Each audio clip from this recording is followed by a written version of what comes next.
there's a lot of things here that, have kind of panned out for Mark and I both in draft and how we actually maintain our teams throughout the season. So first one, and I think Mark and I both are kind of on the same page. Running back falls off incredibly quick depth wise versus wide receiver. Same conversation we had at the beginning where there's only one or two starting running backs on every single team. And wide receiver, there is a bunch of guys that are all getting a lot of targets. It's something that you really have to balance. And for me, first round, I might not look to take a running back right away. I'll kind of look for best talent, in my opinion, based off of where my pick is. Second or third round, I'm usually looking for the best running back I can. You gotta get a running back within one of your first two picks. Sometimes I do them back to back usually because I want to shore up that position as quickly as I can and be like, okay, I have two guys. Because man, worst thing ever is when my team is rock solid except my RB2. Right. I'm struggling to find a good guy the entire season, and it literally f's everything up for me. Right. And the one thing with that too, John, is the receipt. Like every year, there's fantasy newcomers that come out of nowhere that maybe me and John talked about them in this episode. Maybe we did. Guys that are going to come out of nowhere. And at tight end, running back, receiver, quarterback, there's always newcomers. There's always the least amount of newcomers at running back. So there's always going to be some guy that you can pick up late as a receiver that can get you enough points to win. It's way harder to find that sneaky running back that kind of pops onto the scene that no one saw coming because there's just not as many of them. So you got to get those surefire running backs that can get you points. You can always survive getting some, average to below average receivers later in the season that maybe came onto the scene for whatever reason due to injuries or something where they all of a sudden are better players. It's harder to find those kinds of running backs though. Yeah, that was my strategy the past 2 years, and I didn't regret it at all. Because again, I really felt like that was holding my teams back in the years prior where I wasn't doing that. So I'm just like, let's get that out of the way, make sure I have two starting running backs that I'm confident in and roll with that.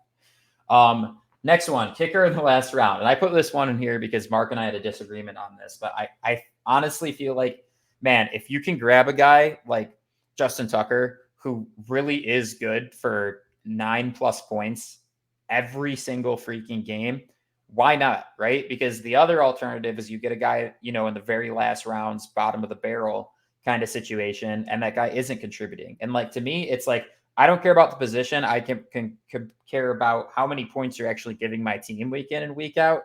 And if you can get one of those, top 2 or 3 kickers on, pretty effective offense or offenses that are effective enough to just always be in field goal range and maybe stall out in the red zone. In my opinion, consider that.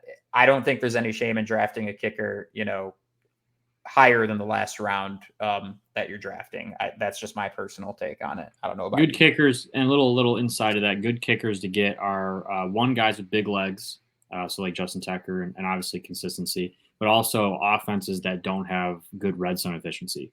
So, teams that maybe don't run the ball very well, or quarterbacks that just don't have a high execution rate down the red zone. Maybe bad play callers. Those kinds of teams you want to. 3 is always better than 1, is what I always say. So if you get extra points, that's great. Teams that score a lot, but you want to get teams that don't finish drives. Yeah, and there are definitely quite a few of those that come top of mind. So just, take a look at those red zone efficiencies from last season, kind of use that as a gauge. That might help you kind of arrive at which kicker is worth grabbing. Red zone targets is another one, right? Yards is great and receptions can be great, but at the end of the day, touchdowns for receivers and tight ends are 6 freaking points. So keep an eye on who guys like in the red zone because, and we've alluded to this plenty of times throughout this lesson here, but what do you want? A guy that's going to have, 60+ yards a game, or a guy that has 1 touchdown a game? Because those are the same amount of fantasy points. So just keep that in mind as far as, what a good player is versus a good fantasy player is, because Jamal Williams, is not that great of a running back, but he did have 17 touchdowns last season. And so he was a good fantasy running back. So I don't know if you want to, have any other sentiments there, Mark. No, I absolutely 100% agree. You want to find guys that get touches down there. And I'll jump right into defense, John, because I have a kind of an interesting take with defense. I'll see what your take on it is. A lot of guys will draft a quote unquote good defense or an aggressive defense or a defense that forces a lot of turnovers or whatever their reasoning is. Me personally, and it depends how you use your waivers and stuff. But me personally, I get a solid team. I don't worry about the defense. I'll get a defense late in the draft, maybe.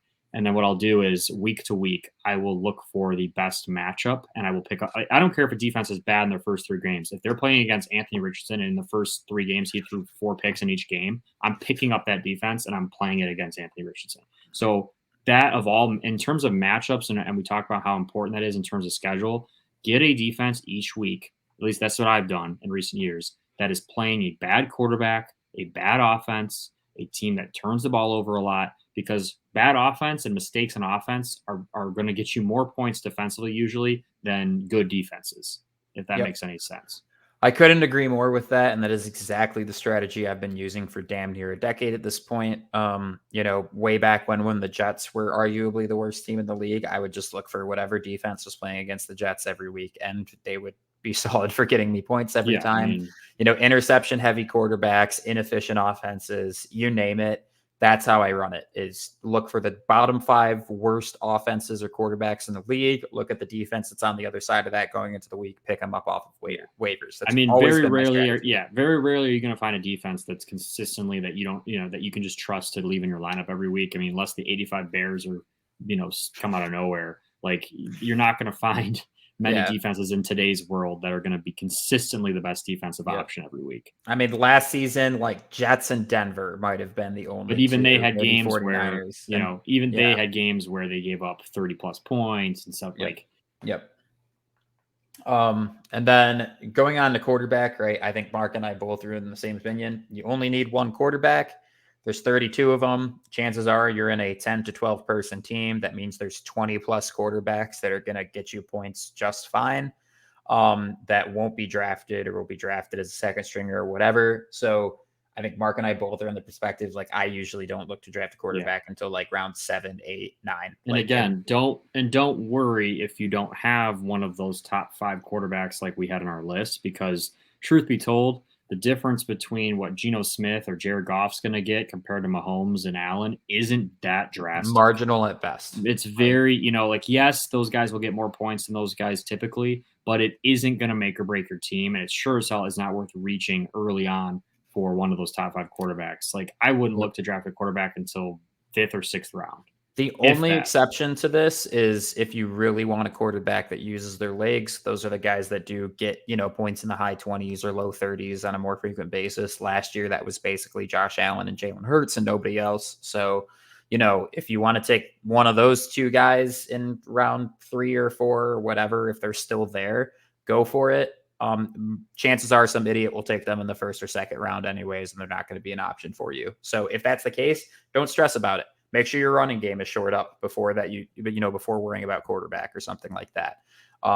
Because you never know when you'll need a flex at any position, but quarterback is really easy to figure out if you need a the easiest to replace. The easiest. And then last one here, receptions/targets greater than yards. And Mark, if you just want to take the time to elaborate on that one. Yeah, I think honestly, guys, of everything that we talked about in terms of this list, this is the most important in terms of really separating yourself with, especially if you're in a PPR league. Don't get caught up in, Jalen Waddle had a 200-yard receiving game, or, Jefferson has these 100-yard streaks. Like, don't get up. The yards are the yards. But what I focus on when you're looking at who to draft and who to pick up in waivers and stuff like that, receptions, and most importantly, targets. Because what you want to care about more is the fact that they're getting opportunities to get those yards. Because you might get 1 or 2 targets and have a game that looks really good on the fantasy stat sheet where it's like, holy shit, Jameson Williams had 100 yards and he had a 100 yards and a touchdown. What a game. I'm going to sign him. But what you might not notice is a guy like Khalif Raymond maybe had 5 targets. Maybe 2 of those were incomplete because of good coverage. Maybe 1 was a bad throw. But you see the targets are what matters most, because if all 5 of those are caught, I bet you he has more yards than Jameson Williams in that game. Right. And he has more opportunities to get yards after the catch and to score. So you got to look at the targets and the receptions more than the yards. The yards will come. They'll take care of themselves. But don't get caught up in the yards. And that goes for rushing as well, right? Look at more, hey, how many rushing attempts did McCaffrey get last week compared to Eckler? right? Is it worth me? Should I trade? Should I, maybe do I do a trade or not? If McCaffrey's getting more carries and maybe the first few games doesn't have the production of Eckler, but he's getting more carries and more targets, you probably want to have McCaffrey, So that's I think really important to understand.